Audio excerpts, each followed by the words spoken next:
TMC বা বিজেপির মতন 3 অক্ষরের নাম হতে চলেছে হুমায়ুন কবিরের নতুন দলে। সেটাই হলো জেইউপি, জুপ। এটাই হলো তৃণমূলের বিদ্রোহী বিধায়ক হুমায়ুন কবিরের নতুন পার্টির শর্ট ফর্ম, যার পুরো নাম জনতা উন্নয়ন পার্টি। প্রথমে বাবরি মসজিদ নির্মাণের ঘোষণা, আর এরপর নতুন দল ঘোষণা। আর নতুন দল ঘোষণার দিনই বাংলার 10টি কেন্দ্রের প্রার্থীও ঘোষণা করলেন হুমায়ুন। 90টি আসন তার টার্গেট, যার জন্য 135টি আসনে প্রার্থী দেওয়ার কথা আগেই বলেছেন হুমায়ুন। এবার যে 10টি কেন্দ্রের প্রার্থী ঘোষণা করলেন, তাতে মুর্শিদাবাদ, মালদা, উত্তর 24 পরগনা এবং দক্ষিণ দিনাজপুরের পাশাপাশি রয়েছে কলকাতার বালিগঞ্জ এবং মেদিনীপুরের খড়গপুর গ্রামীণ কেন্দ্র। আসুন একবার দেখি কেমন হলো হুমায়ুনের সেই প্রার্থী তালিকাটি। ভরতপুর এবং রেজিনগর 2 কেন্দ্র থেকে নিজেই লড়বেন হুমায়ুন কবির। তবে হুমায়ুন শুধু 2 জায়গায় নয়, আরও 2টি কেন্দ্রের যারা প্রার্থী হয়েছেন তাদের নামও আবার ওই হুমায়ুন কবির। ভগবানগোলায় প্রার্থী করা হয়েছে পেশায় ব্যবসায়ী হুমায়ুন কবিরকে। আবার রানীনগর থেকে যাকে প্রার্থী করা হয়েছে তার নামও হুমায়ুন কবির।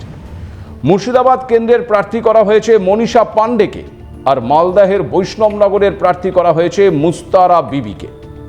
দক্ষিণ দিনাজপুরের একটি কেন্দ্রের প্রার্থী হবেন ডক্টর ওয়েদুল রহমান। ইছাপুরের প্রার্থীর নাম সিরাজুল মণ্ডল।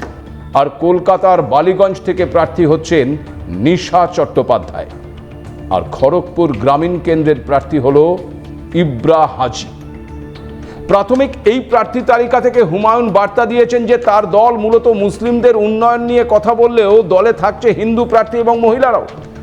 বাবরি মসজিদের শিলান্যাসের দিন যে পরিমাণ ভিড় হয়েছিল, নতুন দল ঘোষণার দিন সে পরিমাণ ভিড় না হলেও এদিন হুমায়ুনের সভায় মানুষের উপস্থিতি ছিল চোখে পড়ার মতো। হুমায়ুনের এই নতুন দল ঘোষণা নিয়ে ইতিমধ্যেই রাজনৈতিক মহলে কিন্তু শুরু হয়েছে চাপানুতর। বিজেপির একাংশের দাবি তৃণমূলের সঙ্গে এখনও সম্পর্ক রয়েছে ওই হুমায়ুনের। পাল্টা আবার রাজ্যের শাসক শিবিরের একাংশের দাবি হুমায়ুনের নতুন দল গঠনের পেছনে রয়েছে ওই গেরুয়া শিবির। কিন্তু নতুন দল ঘোষণার পর এই তৃণমূল এবং বিজেপি 2 দলের সমালোচনাই করেছেন হুমায়ুন কবির। পাশাপাশি তৃণমূল এবং বিজেপি বিরোধীদের তার সঙ্গে যোগ দেওয়ার আহ্বানও জানিয়েছেন। হুমায়ুনের কথায়, কাজের সময় কাজী আর কাজ ফুরলে পাজি। মুসলিমদের শুধু ব্যবহার করা হয়েছে, কিন্তু তাদের কোনো উন্নয়ন করা হয়নি। এই অভিযোগে এদিন শাসক দল এবং রাজ্য সরকারের কড়া সমালোচনা করেছেন বিদ্রোহী নেতা। কিন্তু প্রশ্ন হচ্ছে, হুমায়ুন যা বললেন, যে হুমকি বা হুঁশিয়ারি দিলেন, সে সমস্ত চ্যালেঞ্জ ছুঁড়ে দিলেন, তা কি পূরণ করা আদৌ সম্ভব তার পক্ষে, নাকি পুরোটাই ফাঁকা আওয়াজ? নতুন দল গঠন করে সত্যিই কি হুমায়ুনের পক্ষে তৃণমূলের ওই বিজয় রথ আটকে দেওয়া সম্ভব, বা বিজেপির উত্থানকে প্রতিহত করে নিজের দলকে কি আদৌ বাংলায় সরকার গঠনের ক্ষেত্রে নির্ণায়ক করে তুলতে পারবেন ওই হুমায়ুন?